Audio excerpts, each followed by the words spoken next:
नमस्कार साथियों, कांग्रेस की भारत जोड़ो यात्रा के दौरान एक टर्म सिविल सोसाइटी काफ़ी चर्चा में रहा। इससे पहले आपने civil society, anti CAA protest और इंडिया अगेंस्ट करप्शन मूवमेंट के दौरान भी खूब सुना होगा। द इनसाइट इंडिया के इस वीडियो में हम जानेंगे कि सिविल सोसाइटी क्या होती है और कुछ एंटी नेशनल एलिमेंट्स इसका मिसयूज देश के खिलाफ कैसे कर रहे हैं। 70 के दशक में पश्चिमी देशों के कम्युनिस्ट और मिशनरी संस्थाओं ने भारत के सामाजिक ताने बाने को तोड़ने के लिए आपस में हाथ मिला लिया, जो आज सिविल सोसाइटी या एनजीओ के देशव्यापी जाल के रूप में देखा जा सकता है।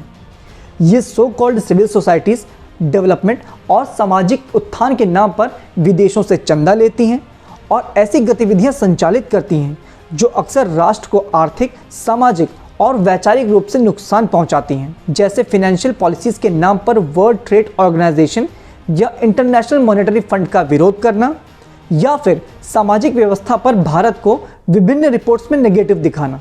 ये एनजीओज और सिविल सोसाइटीज़ 3 स्तर पर काम करती हैं। इनमें सबसे पहला है डेवलपमेंट ग्रुप। डेवलपमेंट ग्रुप वह समूह है जो विकास के नाम पर छिप छिप कर राष्ट्र विरोधी काम करते हैं।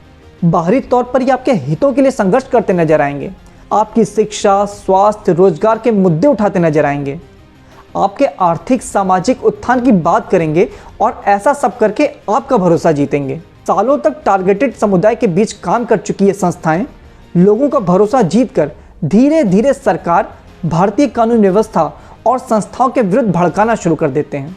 यह एनजीओज और सिविल सोसाइटीज सरकार की हर नीति नियम को आपके खिलाफ बताएंगे, जिसका उदाहरण आपने किसान आंदोलन के दौरान देखा, जिसमें 90% किसान नए कानून के फेवर में थे, लेकिन सो कॉल्ड एनजीओज और सिविल सोसाइटीज़ के बहकावे में आकर इतना बड़ा आंदोलन खड़ा कर दिया और मजबूरी में सरकार को अपने कदम वापस लेने पड़े।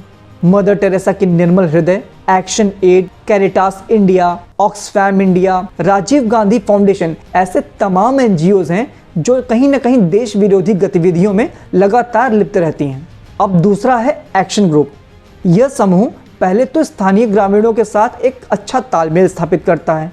यह ग्रुप लोगों को इतना भड़का देता है कि लोगों को सरकारी संस्थाओं पर से भरोसा उठ जाता है। सारा सिस्टम करप्ट नजर आने लगता है।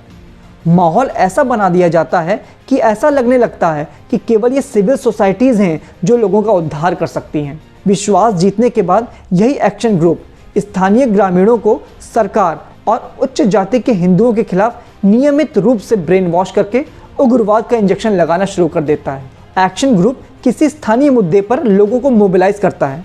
यहाँ पर इस बात का उल्लेख करना जरूरी है कि एक्शन ग्रुप से जुड़े समूह पहले ही विभिन्न सेवा कार्यों में अपनी पकड़ बना चुके होते हैं। बस मुद्दा मिलते ही ये गिद्ध की भांति झपट पड़ते हैं। ऐसा ही मुद्दा है सरदार सरोवर डैम का। इस डैम को पूरा होने में 50 साल लग गए और लागत कई गुना बढ़ गई। इसकी मुख्य वजह नर्मदा बचाओ आंदोलन नाम की एक सिविल सोसाइटी थी, जिसने स्थानीय लोगों को इस प्रोजेक्ट के विरुद्ध भड़का रखा था। शहरी नक्सली के नाम से कुख्यात मेधा पाटकर को आड़े हाथों लेते हुए प्रधानमंत्री मोदी ने गुजरात इलेक्शंस के दौरान इन एनजीओज और सिविल सोसाइटीज के गिरोह को एक्सपोज किया था। कैसे अर्बन नक्सलों ने, विकास विरोधियों ने इस इतने बड़े प्रकल्प को, सरदार सरोवर डैम को रोक के रखा था। एक और एनजीओ है एकता परिषद, जो मुख्यतः मध्य प्रदेश और राजस्थान में लैंड राइट्स के विषय पर सक्रिय है। इस संस्था को विदेशी फंडिंग बहुत मिलती है। इसके संस्थापक पीवी राजगोपाल कांग्रेस नेता दिग्विजय सिंह के बहुत करीबी हैं।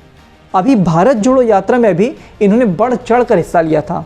इंडिया अगेंस्ट करप्शन से अपनी राजनीति चमकाने में अरविंद केजरीवाल से मात खाए आम आदमी के संस्थापक योगेंद्र यादव ने पार्टी से निकाले जाने के बाद स्वराज इंडिया नाम की एक दूसरी संस्था बनाई।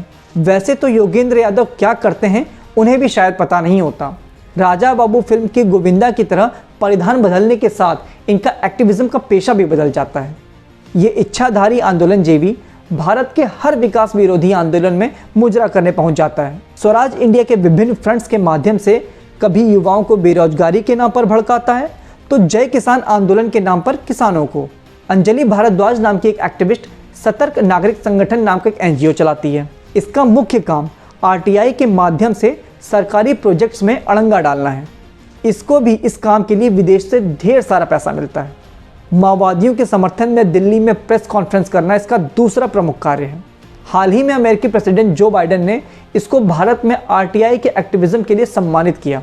ऐसे ही राजस्थान में निखिल डे और अरुणा रॉय की मजदूर किसान शक्ति संगठन मजदूरों को और महाराष्ट्र में उल्का महाजन की सर्वहारा जन आंदोलन आदिवासियों को भड़काने का काम करती हैं। एक्सटिंक्शन रेबेलियन नाम की एक संस्था है जो किसान आंदोलन के दौरान विदेशी एक्टिविस्ट को भारत विरोधी टूलकिट देने के मामले में चर्चा में आई। पर्यावरण संरक्षण के नाम पर भारत में हजारों डेवलपमेंट प्रोजेक्ट के विरोधी ये संस्थाएं दरअसल विदेशी कम्युनिस्ट पार्टी की फ्रंटल ऑर्गेनाइजेशन है। एक्सटिंक्शन रेबेलियन खुद यूके की लेफ्टिस्ट ग्रीन पार्टी के नेताओं द्वारा संचालित होती है। अब तीसरा है सपोर्ट ग्रुप। इनमें वो लोग आते हैं जो उग्रवादी तत्वों और लोगों को भड़काने वाले ग्रुप्स को लीगल और फाइनेंशियल सपोर्ट देते हैं। इन समूहों का उद्देश्य विभिन्न बौद्धिक वर्ग और नैरेटिव बनाने वाले समूहों का समर्थन जुटाना है, जैसे उच्च शिक्षित बुद्धिजीवी, वकील, लेखक, कलाकार, मीडियाकर्मी, सामाजिक और मानवाधिकार कार्यकर्ता।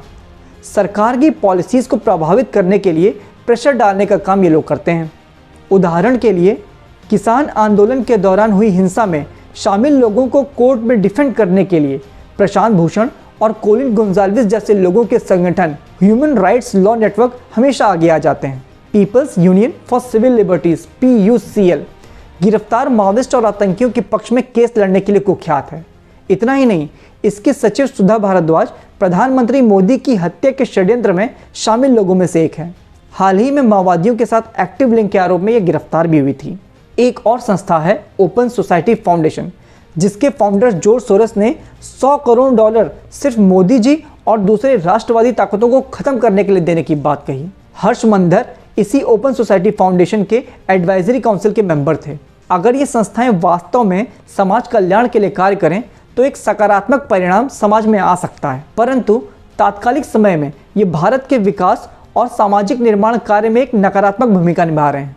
द इनसाइट इंडिया की इस वीडियो में हमने अपना दायित्व निभाते हुए आपके समक्ष एक विश्लेषण रखा है। उम्मीद है आपको पसंद आएगा। इसी तरह की और भी वीडियोस के लिए हमारे चैनल को सब्सक्राइब करें।